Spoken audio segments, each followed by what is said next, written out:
Hi, I'm Angie and I've been a practicing midwife for the last 11 years and I'm currently a clinical fellow in sustainability working in BSW ICB. For me, what brought me into the sustainability leadership journey was the birth of my eldest child, where I realised just how much a whole child and a whole baby consumes.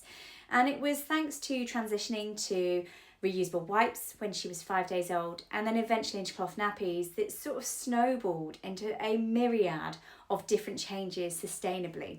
And it made me realise that one small change that snowballed into so many different personal things within my lifestyle could actually be combined with my midwifery practice.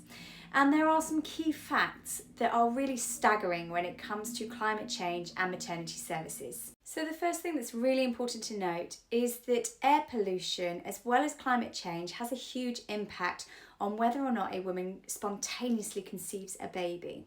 If wildfires do occur, and they have occurred across the UK, especially in 2022 when we had our biggest heat wave on record, they account for 3.7% increase in premature birth under 37 weeks. Now let me take you on that journey for that woman. She goes into preterm labour. She was shocked, she was stunned that she went into labour because of those wildfires and because of global warming. She goes in, she has a baby, she has lots of interventions because she's having a premature baby, and there's lots of things that are done to try and improve the outcomes for that baby. That baby is then separated from her shortly after birth and is going to a special care baby unit.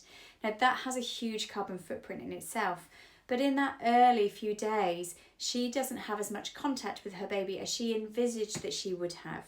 This has an impact on her mentally, it has an impact on her bonding, her attachment, on her milk supply. And it forever stays with that woman. She will never forget that period of time where she had that premature baby.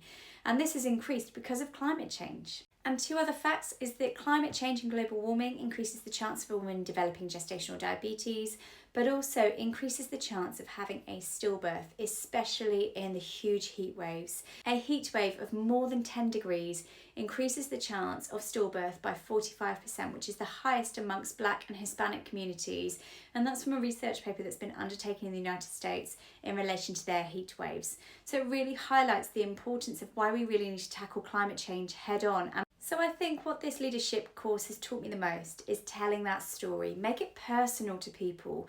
Make them come with you on that journey and try and appeal to them in different ways. And different stakeholders will need different ways to approach them. For example, your finance people or people who are interested in the finance ability, put it to them how sustainability will improve the finances of their local healthcare systems. If you're approaching your patients and your service users, approach them with how the changes for sustainability benefit them from a improved outcome perspective, from reduced need to travel to appointments, reduced parking costs, or anything on those lines that will appeal to them. When you're approaching other people, when you can stakeholder map, think what is the most important to them and what's the direction that I need to travel in with them. And I think that's part of what has changed the most across this leadership course for me. I think some of the other things it's taught to me is about unintended consequences that you might not necessarily see, but that it's really important to have some healthy conflict amongst teams, that all voices should be respected and they should be brought to the table, and that you should have differing opinions because that's a healthy team working together. It's a good dynamic to be able to work with, but it also provides that different perspective of things that you might not have thought about. You only know what you know and you only have oversight of what you have sight of. And so to have those different opinions in have a huge difference. And so that's been one of the benefits of the leadership course, is that it's taught me these different perspectives and abilities, and that conflict can be really healthy in the right teams. And for me, it was the nappies that really took off my sustainability agenda. And the life cycle analysis that came out this year highlighted that using nappies, reusable ones, have a 25% lower carbon footprint than disposable nappies when they are based on one child using brand new nappies, so not second-hand nappies, which has a much lower carbon footprint, and washing them. Now, my second child meant that I was basically carbon neutral by that stage, which is the amazing thing because all of those nappies were used again.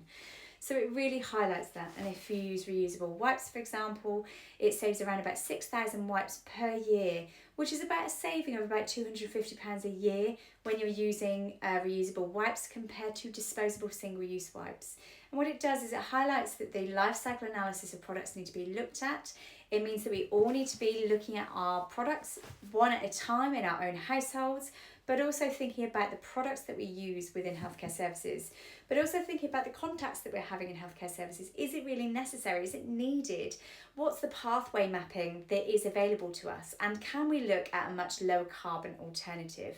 So one swap is all you need to make at a time as a person, because it will snowball naturally into much other sustainable choices, and we start considering what our impact on this earth is.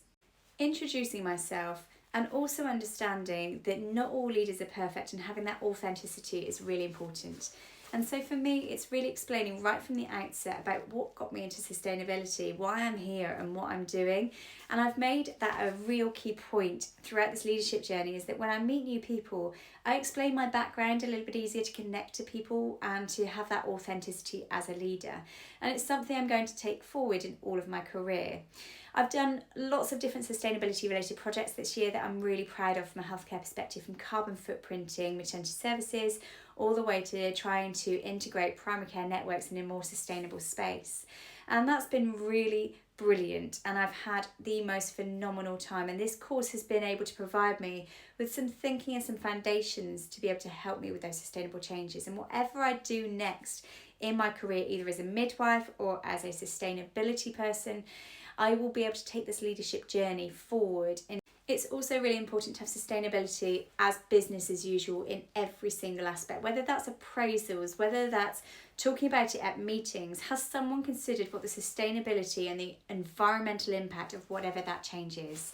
And when we're thinking about that, that is so important, is that needs to be a business as usual perspective, and we need to have that voice inside the room, so that way we are not increasing the environmental damage caused by healthcare services, and instead we are tackling it head on.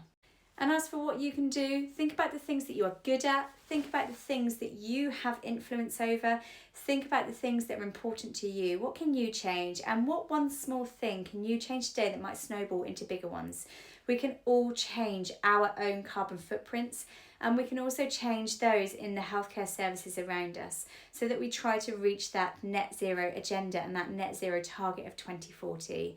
We can all do this together, taking one small footstep at a time towards that bigger goal.